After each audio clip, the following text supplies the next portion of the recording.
আসসালামু আলাইকুম রহমতুল্লাহ। গত ক্লাসে আমরা এতটুকু পর্যন্ত আসছিলাম, তাই না? এই স্যালারি শিটটা পর্যন্ত আমরা এসেছিলাম। আজকের ক্লাসে আমরা অ্যাডভান্সলি একদম ঠিক এই স্যালারি শিটটার মতো আমাদের পুরো শিটটা করে ফেলবো ইনশাআল্লাহ। তো চলুন শুরু করা যাক। আমরা গত ক্লাসে যখন একটু পর্যন্ত আসছিলাম, এখানে আরো কিছু আমরা বলছি যুক্ত করব, ঠিক আছে? তো যুক্ত করার জন্য তার আগে আমরা এখানে একটু পড়ে নেই। আমরা গত ক্লাসে পড়েছিলাম হলো যে শরীফ সাহেবের মাসিক বেতন হলো যে বেসিক হলো 20,000 টাকা, তার সাথে তার যুক্ত হবে বাড়ি ভাড়া 20% দিবে তাকে, যাতায়াত ভাড়া 10%, চিকিৎসা ভাড়া 10% দেওয়া হবে। তার কাছ থেকে কেটে নেওয়া হবে 5% প্রভিডেন্ট ট্যাক্স, 10% প্রভিডেন্ট ফান্ড এবং অ্যাডভান্স যদি সে নিয়ে থাকে সেটা তার কাছ থেকে কেটে নেওয়া হবে। এখন আজকের স্যালারি শিটে আমরা আসতেছি যে এই ঘরে অর্থাৎ 20% থেকে 40% হবে। কেন হবে? আমরা জানি যে একটা ইউনিভার্সিটির ভিসি স্যার যেই পরিমাণ স্যালারি পান, একজন সিকিউরিটি কিন্তু সেই পরিমাণ স্যালারি পান না। কারণ কি? সিকিউরিটি এডুকেশনাল ব্যাকগ্রাউন্ড ওই পর্যায়ে না, কিন্তু একজন ভিসি স্যার ভিসি হতে গিয়ে বা একজন শিক্ষক ইউনিভার্সিটির শিক্ষক হতে গিয়ে তাকে অনেক পরিশ্রম করে এই পর্যন্ত আসতে হয়েছে, এই জন্য তার কিন্তু বেতনটা বেশি। তো যাক, এই জন্য আমরা বলছি যে সিকিউরিটি পাবে 20% থেকে কেউ 20, কেউ 40, তার বেতনটা ভ্যারি করবে। সেটা একটু এখানে লিখে দিছি, একটু খেয়াল করেন। এমএস কোম্পানির কোনো কর্মকর্তা কর্মচারীর বেতন যাদের বেতন 12,000-এর বেশি এবং 50,000 টাকার কম, 12,000-এর বেশি 50,000 টাকার কম, তাদের বেতন মূল বেতনের সাথে যুক্ত হবে কত? 20% বাড়ি ভাড়া যুক্ত হবে। যাদের বেতন 51,000 টাকার বেশি এবং 1,50,000 টাকার কম, তাদের দেওয়া হবে 30% বাড়ি ভাড়া। যাদের বেতন 1,51,000 টাকা থেকে শুরু করে 5 লক্ষ টাকা পর্যন্ত, তাদেরকে দেওয়া হবে মূল বেতনের 40% ভাতা দেওয়া হবে। তাহলে এই যেখানে একটা তারতম্য হলো না, আমরা এই তারতম্যটা দেখাবো। যদি আপনার কোম্পানি এরকম তারতম্য করে তখন কি করবেন? সেই জন্য এখানে একটা অলরেডি সূত্র দেয়া আছে যে আমরা প্রথমে সমান চিহ্ন দিব, ইফ দিব, এন্ড দিব, বেসিক দিব, তারপরে হলো যে গ্রেটার দেন ইউজ করব এবং এইভাবে আমরা সূত্রটা ইউজ করব। ঠিক একটু যদি আপনি জানেন তাহলে বাকিটা কপি পেস্ট করেই কাজ করতে পারবেন। তো চলুন সেটা একটু দেখাই। তো আমরা আমাদের এইখানে চলে আসলাম এবং আসার পর আমরা কি করব? এইখানের এই ঘরটা আমরা একটু কেটে দিই। এই রেজাল্টটা আমাদের এখন দরকার হচ্ছে না। তাহলে এটা সিলেক্ট করলাম, করার পর আপনার কম্পিউটারে ডিলিট নামে একটা অপশন আছে, দেখেন কিবোর্ডের মধ্যে, সেই ডিলিটে আমরা ক্লিক করলাম। করার পর এখন এটা কিভাবে বের করব? এটা বের করার জন্য আমরা ওখানে লিখে দিছি অলরেডি সমান চিহ্ন। সমান চিহ্ন দেওয়ার পর আমরা এইখানে চলে আসব। এইখানে সমান চিহ্ন দেওয়ার পর এটার নাম হলো ফর্মুলা বার, উপরে চলে আসবো। এই সেখানে লিখলাম ইফ, তারপরে ফার্স্ট ব্র্যাকেট দিলাম। ফার্স্ট ব্র্যাকেট কোথায় আছে? শিফট চেপে ধরে 9, তারপরে আমরা লিখলাম এ এন্ড ডি এন্ড, তারপরে শিফট চেপে ধরে 9 অর্থাৎ ফার্স্ট ব্র্যাকেট দিলাম। দেওয়ার পর এখানে কি লেখা আছে একটু খেয়াল করেন, বেসিক, তারপরে হলো যে গ্রেটার দেন, এগুলো আপনাদেরকে এখন দিতে হবে। তো দেখেন আমি এখানে দিব। তাহলে আমি প্রথমে কি এই যে ই সমান চিহ্ন দিলাম, ইফ দিলাম, ফার্স্ট ব্র্যাকেট দিলাম, এন্ড দিলাম, ফার্স্ট ব্র্যাকেট দিলাম, এরপরে বেসিকের ঘরে ক্লিক করলাম। ক্লিক করার পর এরপরে হলো যে গ্রেটার দেন ইউজ করলাম, সমান চিহ্ন দিলাম 12,000, কারণ যদি বলছি 12,000-এর বেশি হয়, তারপরে কমা দিলাম। এরপরে আবার আমরা বেসিকের ঘরে ক্লিক করব। এখন দেখেন বেসিকের ঘরটা গায়েব হয়ে গেছে। এই জন্য আমরা যেটা করব, আমি যেটা বলতে চাচ্ছিলাম যে প্রথমে এখানে ক্লিক করার পর এখানে কিচ্ছু লিখবেন না, আপনারা সরাসরি এখানে চলে আসবেন এবং এখানে সমান চিহ্ন দিয়ে লেখা শুরু করবেন, ঠিক আছে? তো এরপর আমি আবার দেখাচ্ছি, if first bracket and first bracket, তারপরে হলো যে বেসিকে ক্লিক করলাম। এখানে বেসিক লিখে দিবেন না। আমার এক স্টুডেন্ট কি করছে ক্লাসের মধ্যে, সে এখানে বেসিক লিখে দিয়েছে। বেসিক লিখবেন না, বেসিকের ঘরে ক্লিক করবেন যে অ্যামাউন্ট আসবে ওইটা, ঠিক আছে? বেসিকের ঘরে ক্লিক করলাম। তারপরে হলো যে আমরা গ্রেটার দেন ইউজ করলাম, সমান চিহ্ন দিলাম, 12,000 টাকা তুলে দিলাম, এরপরে কমা দিলাম। এরপর আবার আমরা বেসিকের ঘরে ক্লিক করলাম, দিয়ে লেস দেন ইউজ করলাম, সমান চিহ্ন দিলাম, তারপরে 50,000 টাকা তুলে দিলাম। এরপরে আমরা ফার্স্ট ব্র্যাকেট দিয়ে দিব এবং একটা কমা দিব। দেওয়ার পর এরপর আবার বেসিকের ঘরে ক্লিক করলাম, গুণ চিহ্ন দিয়ে কত পার্সেন্ট বলছে? 20% থেকে শুরু হবে। তাহলে 20 লিখে শিফট চেপে ধরে 5 এর মধ্যে আছে পার্সেন্টেজ, শিফট চেপে ধরে 5 এর মধ্যে। তাহলে প্রথম 20 লিখছি, তাই না? লেখার পর কোথায় আছে পার্সেন্টেজ? শিফট চেপে ধরে 5, দেন আমাদের এটা হয়ে গেল। এরপর একটা কমা দিই। এখন বলবেন যে ভাইয়া এখানে এত হিরিবিরি কত কিছু করলেন, আমি তো বুঝলাম না। একটু ক্লিয়ার করে দিই। আমরা বলছি এই বেসিকের ঘরে এই যে D9 মানে কি? D9 মানে হলো যে বেসিকের ঘরে, এই যেটা আমরা বলছি যে এইখানে এই বেসিকের ঘরে যদি কেউ 12,000 টাকার বেশি পায় এবং এই বেসিকের ঘরে যদি কেউ 50,000 টাকার কম পায়, তাহলে তাকে আমরা বেসিক ইনটু 20%। এখন বুঝে আসছে? তারপরে আমরা এখন শুধু কপি পেস্ট করব। তাহলে এই পুরো লেখাটাকে আমরা সমান চিহ্নের আগ পর্যন্ত কন্ট্রোল সি দিয়ে কপি করতে পারি, অথবা এই যে এখানে হোম থেকে এই যে এখানে দেখেন কপি এটা অপশন আছে, তো আমরা কন্ট্রোল সি দিয়ে কপি করতে পারি। তো কন্ট্রোল সি দিলাম, কপি হয়ে গেল। এরপরে এখানে কন্ট্রোল ভি দিয়ে পেস্ট করতে পারি, অথবা এই যেটাতে ক্লিক করলে পেস্ট হবে। এরপর আমরা এই ঘরে লিখলাম যদি কেউ এই ঘরে বেসিকের ঘরে ৫১,০০০ টাকা থেকে শুরু করে ১,৫০,০০০ টাকা পর্যন্ত পায়, তাহলে তাকে দিব আমরা কত ৩০%। বেসিকের ঘরে বেসিক ইনটু ৩০% দিব।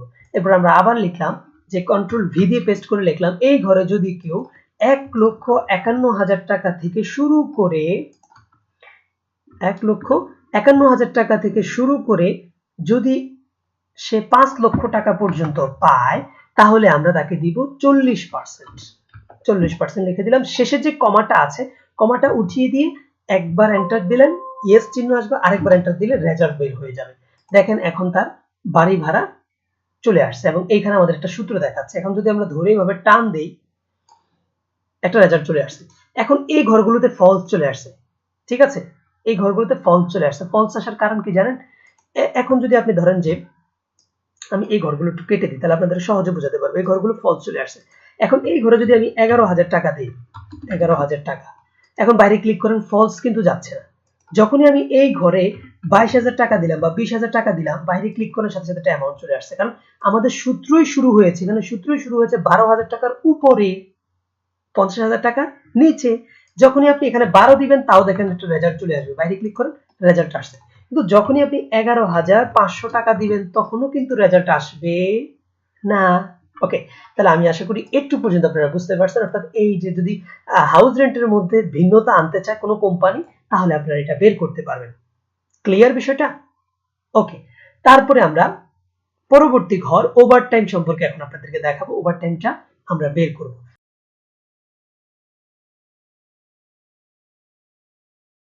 ওভারটাইমটা বের করা একেবারেই সহজ, তবে একটু মনোযোগ দিয়ে ভিডিওটা দেখতে হবে। ওভারটাইম বের করার জন্য এখানে বলছে যে যত ঘন্টা ওভারটাইম হয়, তো আমরা এই ঘরটা একটু দেখি। এখানে ওভারটাইম বাড়ানো হয়েছে। প্রথম ওভারটাইম পেমেন্ট, এই দুটো জিনিস আমাদের প্রথমে যুক্ত করতে হবে। তাহলে কেমনে যুক্ত করব? এই নেট স্যালারি ঘরটা আমরা এখন একটু কেটে দিই, কারণ আমাদের তো সব চেঞ্জ হয়ে যাচ্ছে, তাই না? তাহলে দেখি না কি হয়, কোথায় গিয়ে আটকায়। এখানে ট্রান্সপোর্টটা পুরো লিখি, ট্রান্সপোর্ট। ওকে, লিখলাম। এটা একটু বড় করে দিই। ওকে, এই ট্রান্সপোর্টের পরের ঘরটাতে আমি চাচ্ছি যে কি, যে এইখানে আমরা একটা ওভারটাইম ঘর বের করব, যেটার মতো ট্রান্সপোর্টের পরে ওভারটাইম এবং ওভারটাইম পেমেন্ট দুইটা ঘর আমাদের লাগবে। তাহলে আমরা কি করলাম, ট্যাক্সের ঘরে ক্লিক করার পর হোমে চলে যাব। হোম থেকে ইনসার্টে আসার পর এই যে ইনসার্ট সেল, এখানে দেখছেন সেল রো কলাম। তার আগে আপনাদেরকে আরেকটু বলে দিই, এই যে এইখানে ক্লিক করলে এই যে একটা পুরো লাইন আসে, এই যে পুরো লাইনটা আসে না, এটার নাম হলো কলাম। অর্থাৎ এই যে এইটা পুরোটার নাম হলো রো, এবং এটা column, B column, C column, এই যে পুরো উপরে নিচে যেটা আছে এটাকে কলাম বলা হয়। এই যে ডি কলাম, ই কলাম, এফ কলাম, এই যে এফ ক্লিক করার পর পুরো যে সিলেক্ট হয়ে যাচ্ছে এটার নাম হলো কলাম।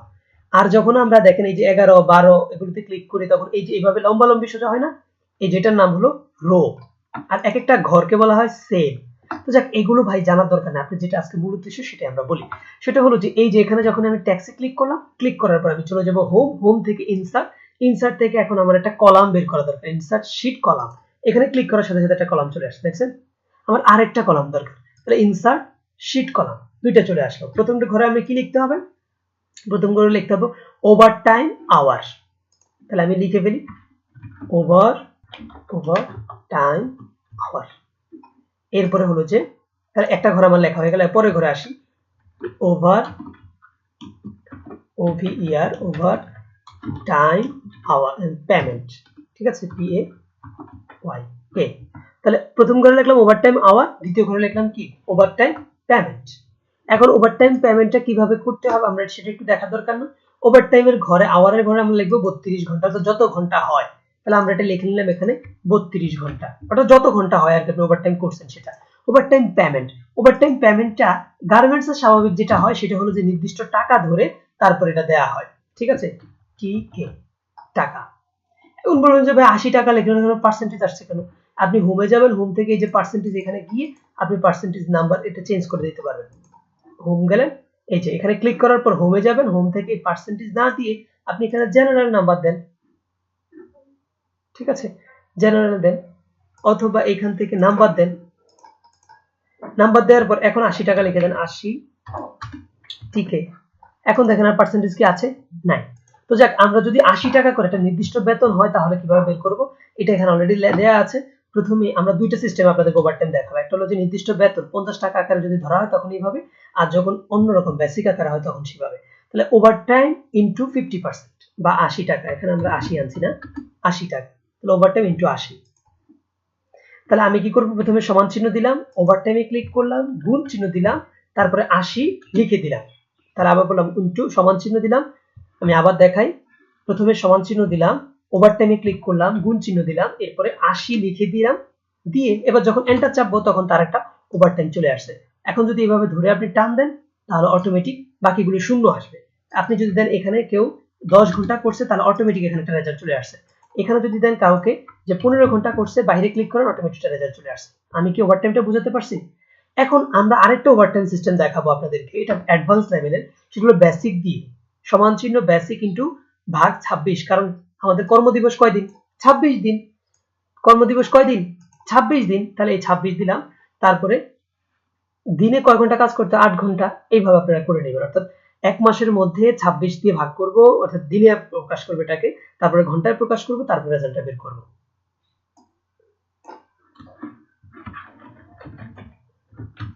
এই যে বেসিক আওয়ারলি পেমেন্ট, এটা হলো এই সিস্টেম। এটা কিভাবে বের করব আমি একটু দেখাই দিচ্ছি, খেয়াল করেন। আমরা আমাদের এখানে আরো দুইটা ঘর বানানো দরকার, সরি এই যে এই ঘরটা তো আছে, এখানে বাড়ানোর দরকার নেই। আমরা জাস্ট এখানে ক্লিক করব। এখন 80 টাকা না, এখন আমরা বেসিকের আলোকে বের করব, BASIC। আপনার কোম্পানিতে যেভাবে বলে সেভাবে বের করতে পারবেন। তাহলে সমান চিহ্ন দিলাম, দেওয়ার পর এরপরে আমরা বেসিকে ক্লিক করব। বেসিকে ক্লিক করার পর ভাগ দিলাম, 26 লিখলাম, ঠিক আছে, ভাগ 8, তারপরে গুণ এইটা, দেন এন্টার, তাহলে একটা রেজাল্ট চলে আসবে। অর্থাৎ আমরা এখানে কি করলাম, প্রথমে সমান চিহ্ন দিলাম, তারপরে বেসিকে ক্লিক করলাম, বেসিক থেকে 26 দিয়ে, অর্থাৎ বেসিক মানে কি এক মাসের জন্য দিবে, তাহলে সেখান থেকে 26 দিনকে ভাগ করে দিলাম, তাহলে একদিনেরটা বের হবে। একদিনেরটা বের হওয়ার পর সেখান থেকে আবার 8কে আমরা ভাগ করে দিলাম, অর্থাৎ 8 ঘন্টা, তাহলে আমাদের 1 ঘন্টাটা বের হবে। এরপরে গুণ দিয়ে আমরা যত ঘন্টা এখানে আবার কাজ করছি এটাতে ক্লিক করলে আমাদের একটা রেজাল্ট বের হয়ে যাবে। এইভাবে আপনারা বের করতে পারেন। তো এখানে আমি দুইটা সিস্টেম দেখাইছি ভাই, যেটা আপনার ভালো লাগে বা আপনার কোম্পানি যেটা চায় সেটা আপনি দিয়ে নেবেন। আমি কি বোঝাতে পারলাম? এবার চলে আসি আমরা অ্যাবসেন্ট ডিডাক্ট।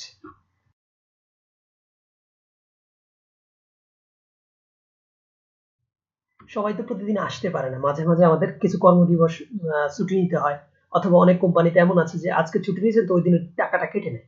তো সেটা কিভাবে করবেন? অ্যাবসেন্ট ডিডাক্ট, এটা অলরেডি আমাদের এই শীটের মধ্যে আছে, অ্যাবসেন্ট ডে এবং অ্যাবসেন্ট ডিডাক্ট। এটা আমরা একটু দেখি। তো এটা করার জন্য আমরা এই ট্যাক্সের ঘরে ক্লিক করলাম, করার পর আবার ইনসার্টে গেলাম, সেখান থেকে কলাম বাড়িয়ে নিলাম, আবার ইনসার্টে গেলাম, সেখান থেকে আরেকটা কলাম বাড়িয়ে নিলাম, দুইটা কলাম বাড়িয়ে নিলাম, ঠিক আছে। দুইটা কলাম বাড়ানোর পর এখানে আমরা লিখলাম অ্যাবসেন্ট DAY ডে, তারপরে হলো যে অ্যাবসেন্ট ডিডাক্ট। ডিডাক্ট বানানটা তো আমিও ভুলে গেছি ভাই। এখান থেকে আমি কপি করলাম, কন্ট্রোল সি, দেন এখানে এসে এই যে এখানে ডিডাক্ট এসে কন্ট্রোল ভি দিলাম, ডিডাক্টটা পেস্ট হয়ে গেল। এখন অ্যাবসেন্ট ধরেন এই আল্লাহর বান্দা অ্যাবসেন্ট করছে কয়দিন? 3 দিন, তার অ্যাবসেন্টের টাকা কেটে নেবে। তাহলে এটা কিভাবে বের করব? দেখেন এই যে এখানে দেয়া আছে সমান চিহ্ন বেসিক ভাগ 26 গুণ 3। তাহলে আমরা একটু কি করি, সমান চিহ্ন দিলাম, বেসিকে ক্লিক করলাম, ভাগ দিলাম, 26 লিখলাম, গুণ 3, এন্টার, রেজাল্ট বের হয়ে গেল। এখন বলবেন যে ভাই এখানে কি করলেন, আমি তো বুঝলাম না। এখানে কি করছি আমি, একটু এই ঘরটাতে ক্লিক করার পর দেখেন প্রথমে সমান চিহ্ন দিলাম, এটা হলো যে বেসিক, ঠিক না, এটা কি বেসিক। তাহলে বেসিক থেকে 26 দিনকে, 26 দিন কাজ করতে না, 26 দিনকে ভাগ করে দিলাম, তাহলে একদিনেরটা বের হলো, গুণ দিয়ে 3 দিনেরটা করে নিলাম, তাহলে 3 দিনেরটা বের হবে, ঠিক আছে। এরপর এন্টার দিলাম, তাহলে আমাদের এখানে একটা রেজাল্ট অলরেডি বের হয়ে গেছে। এখন ধরুন যে এই ব্যক্তি 5 দিন অ্যাবসেন্ট করছে, তাহলে তার একটা রেজাল্ট বের হয়ে যাবে। তাহলে এইভাবে আমরা এই ঘরে ক্লিক করলাম, এইভাবে ক্লিক করলে 5 দিন দেখেন ওনার মাইনাস হয়ে যাচ্ছে। তাহলে এইভাবে আমরা প্রত্যেকের দিনটা মাইনাস করে নিতে পারি। তাহলে আমি আশা করি একটু পর্যন্ত আপনাদের বুঝে আসছে, এবং ওভারঅল পুরো ভিডিওটা আপনাদের বুঝে আসার কথা, যে আমরা এক এক করে ধরে ধরে আপনাদেরকে সবটুকু বোঝানোর চেষ্টা করছি।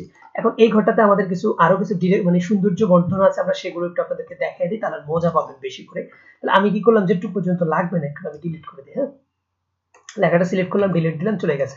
এখন এটাকে আমি একটু সুন্দর করে সাজাতে চাই, তাহলে এটাকে সুন্দর করে সাজানোর জন্য এই পুরো লেখাগুলোকে আমি সিলেক্ট করলাম। সিলেক্ট করার পর আমি চলে যাব হোম, হোম থেকে এই যে বক্সে ক্লিক করে অল বর্ডার, অল বর্ডারে ক্লিক করার পর দেখেন আমার পুরো এটা বর্ডার হয়ে গেছে, ঠিক আছে, পুরোটা বর্ডার হয়ে গেছে, বর্ডার হয়ে গেছে না। এরপরে আমরা যদি এই ঘরটাকে বড় করতে চাই লেখাগুলোকে, তাহলে জাস্ট এই যে এখানে একটু বড়, এইখানে ক্লিক করার পর এখানে একটু বড় ক্লিক করলাম, একটু বড় ঘর হলো। এই ঘরগুলোকে একটু বড় করতে চাইলে এখানে ক্লিক করলাম, এই বড় এতে ক্লিক করলাম, একটু বড় হয়ে গেল। তাহলে দেখেন এভাবে আমরা খুব চমৎকার করে বের করতে পারি। একটা জিনিস কিন্তু বাকি রয়ে গেছে, এটা কেউ বলেননি, সেটা কি জানেন? Net salary. এটাই তো আমাদের টার্গেট, নাহলে ভাই পকেটে মাস শেষে কেমনে টাকা আসবে? তো এটা বের করার জন্য আমরা এখানে একটু বড় করে নিই টাকাটাকে। এটাকে বের করার জন্য এটা একেবারে সিম্পল। দেখেন আমরা কিভাবে বের করি একটু খেয়াল করেন। আমরা প্রথমে এই ঘরটাতে ক্লিক করলাম, ঘরটাতে ক্লিক করার পর আমরা এইখানে চলে আসব। এই নেট স্যালারি এই ঘরটাতে ক্লিক করার পর আমরা এইখানে চলে আসবো, সে সমান চিহ্ন দিলাম, দিয়ে এখন বেসিকে ক্লিক করব। আপনাকে হাউস রেন্ট দিবে না কাটবে? দিবে, তাহলে প্লাস হাউস রেন্ট। মেডিকেল কস্টকে দিবে না কাটবে? দিবে, প্লাস মেডিকেল কস্ট। ট্রান্সপোর্ট কি আপনাকে দিবে মাস শেষে? হ্যাঁ দিবে, তাহলে প্লাস ট্রান্সপোর্ট। ওভারটাইম কি আপনাকে দিবে না কাটবে? ওভারটাইমের এখানে হিসাব নেই, ওভারটাইমের টাকাটা নেওয়ার দরকার। তাহলে কি করব? প্লাস ওভারটাইম পেমেন্ট, কারণ এটা আপনাকে দিবে, তাই না? এখন ওভার অ্যাবসেন্ট ডে, যেদিন অ্যাবসেন্ট করছেন এটা আপনার থেকে কেটে নিবে না? ডে তো আর কাটবে না, টাকাটাই না কাটবে, এই টাকাটা। তাহলে মাইনাস এই ডেটাতে দিলাম। দেখেন এখানে কিন্তু বিষয়টা মাইনাস অ্যাবসেন্ট ডিডাক্ট। এরপর ট্যাক্স কি আপনাকে দিবে না কেটে নিবে? কেটে নিবে, মাইনাস ট্যাক্স। তারপরে প্রভিডেন্ট ফান্ড কি দিবে না কেটে নিবে? কেটে নিবে, মাইনাস প্রভিডেন্ট ফান্ড। তারপরে এই অ্যাডভান্স কি আপনাকে দিবে না কেটে নিবে? কেটে নিবে, তাহলে মাইনাস অ্যাডভান্স। দেন এন্টার। এরপরে যখন আপনি এখানে ধরে এভাবে টান দিবেন, যত মানুষের ধরে টান দিবেন তত রেজাল্ট চলে আসবে। এখন ধরেন যে আপনার অফিসে নতুন করে একজন লোক আসছে, তাকে আপনি ড্রাইভার, গাড়ির ড্রাইভার, DRIVER ড্রাইভার আসলো, তার বেসিক দিলেন হলো যে 22,000 টাকা, 22,200 টাকা। দেখেন সাথে সাথে এখানে 22,200 দেওয়ার সাথে সাথে এখানে একটা রেজাল্ট যুক্ত হয়ে গেছে, কিন্তু বাকিগুলো সে পায়নি। যখনই আমরা এখানে ধরে এভাবে টান দিব, দেখেন এই প্রথম ঘর থেকে ধরে যখন টান দিব, তখন দেখেন তার এটা আরেকটু বেড়ে গেছে। যখন মেডিকেল কস্টটাতে এই যে এখানে ধরে এখানে আরেকটু টান দিলাম, দেখেন তার বেতনটা আরেকটু বাড়ছে। যখন ট্রান্সপোর্টের এখানে ধরে এভাবে টান দিব, তখন তার বেতনটা আরো বাড়ছে। যখন ওভারটাইম পেমেন্ট এখানে ধরে আরো টান দিলাম, তখন আরেকটু বাড়ছে। খেয়াল করেন অ্যাবসেন্ট ডিডাক্টর ধরে ধরে এখানে যখন টান দিলাম, তখন একটু কমবে মনে হয়। তারপরে ট্যাক্সে যখন ধরে টান দিলাম, এই দেখেন তার এটা আরেকটু চেঞ্জ হচ্ছে। সরি, এখানে ট্যাক্সের অ্যামাউন্টটা দেখছেন, একটু ভুল করলে কিন্তু এক্সেল রেজাল্ট দিবে না। এক্সেল খুব সহজ সরল, কিন্তু একটু ভুল করলে সে রেজাল্ট দেয় না, একটা কমা ভুল হলে সে রেজাল্ট দেয় না। দেখেন এই যেগুলো চেঞ্জ হচ্ছে, এবং অ্যাডভান্সে এসে যদি সে অ্যাডভান্স নেয় তাহলে আমরা দিব। তাহলে দেখেন এই 22,000 টাকা স্যালারি তার 27,000 পর্যন্ত চলে আসছে। এখন ধরলাম যে সে 5,000 টাকা বা 10,000 টাকা সে কি করছে, আমাদের কাছ থেকে অ্যাডভান্স নিয়ে নিছে, তখন তার এটা অ্যামাউন্ট মাইনাস হয়ে গেল। এখন এই ঘরে এসে ধরেন আরেকজন যুক্ত হয়েছে, তাকে আমরা 15,000 টাকার একটা স্যালারি দিব আমরা তাকে। দেখেন ক্লিক করার সাথে সাথে এই 15,000 টাকা থেকে তার 18,000 টাকা পর্যন্ত চলে আসছে। তাহলে আমি ওভারঅল সব বুঝাতে পারছি না? আর আরেকটা জিনিস যেটা সর্বশেষ আমি বলবো, যে এইখানে যেটা আছে না, এই যে এইখানে যেটা, এটা যদি আপনার কোম্পানি বলে মেডিকেল কস্টের ক্ষেত্রে হবে, ট্রান্সপোর্টের ক্ষেত্রে হবে, তাহলে এই সূত্রটা আপনারা এইখানে যে সূত্রটা শিখাইছি না হাউস রেন্টের, এটা সবগুলোতে ইউজ করবেন যদি আপনার কোম্পানি বলে। তাহলে ওভারঅল আমি আশা করি আপনাদের এই পুরো বিষয়গুলো বুঝে আসছে। যদিও বিষয়টা একটু কঠিন ভাই, এটা একটু কঠিন, তো স্যালারি শুধু এই স্যালারি শিটের জন্যই কোম্পানি নিয়োগ দেয়। একজন দুজন, এক একটা কোম্পানিতে 5 জন 7 জন পর্যন্ত লোক নিয়োগ দেয় শুধু স্যালারি শিট নির্ণয় করার জন্য, যাতে করে এখানে ভুল না হয়। কারণ একটা ভুল হলে পুরো কোম্পানি অনেক লস হয়ে যাবে। তো আমি আশা করি আপনাদের বেসিক স্যালারি শিটটা অনেক মজা লেগেছে। এটা দেখে একটু কষ্ট হলেও আপনি একটু মনোযোগ দিয়ে ফার্স্ট ক্লাস ভিডিওটা দেখেন, আশা করি আপনি সফল হবেন ইনশাআল্লাহ। আর আপনারা এমএস স্কুলকে, আপনার এমএস স্কুলের পক্ষ থেকে আপনাকে ধন্যবাদ। আর যদি কেউ চান আপনি অথবা আপনার কোনো ছোট ভাই আছে যিনি কম্পিউটার সম্পর্কে একেবারে জানে না, তার জন্য আমি একটা স্পেশাল গ্রুপ তৈরি করে রাখছি, যে গ্রুপে মাত্র 500 টাকা দিয়ে এসে একদম বেসিক টু অ্যাডভান্স লেভেলের Microsoft Word, Excel, PowerPoint, Access সব শিখতে পারবেন ইনশাআল্লাহ। আমি সবগুলো ভিডিও করে গ্রুপে, সিক্রেট গ্রুপে ধারাবাহিকভাবে দিয়ে দিছি। তো সেখান থেকে সে চাইলে শিখতে পারে। আপনার জন্য ছোট ভাই বা আপনি নিজে অথবা আপনার কোনো ছোট ভাই বা কেউ যদি শিখতে চায় এই গ্রুপটাতে, গ্রুপটার নাম হলো যে আমি নিচে দিয়ে দিলাম, আপনার এই গ্রুপটাতে ফেসবুক গ্রুপটাতে জয়েন করে নেবেন। আর সেখানে 500 টাকার একটা অ্যামাউন্ট আছে, আপনারা নিচের দেয়া নাম্বারে অথবা ওই গ্রুপটাতে গিয়ে সেখানে একটা নাম্বার দেওয়া আছে, সেই নাম্বারে টাকাটা পেমেন্ট করে যুক্ত হয়ে যাবেন। আপনাদের জন্য শুভকামনা। আল্লাহ হাফেজ। আসসালামু আলাইকুম ওয়া রাহমাতুল্লাহ।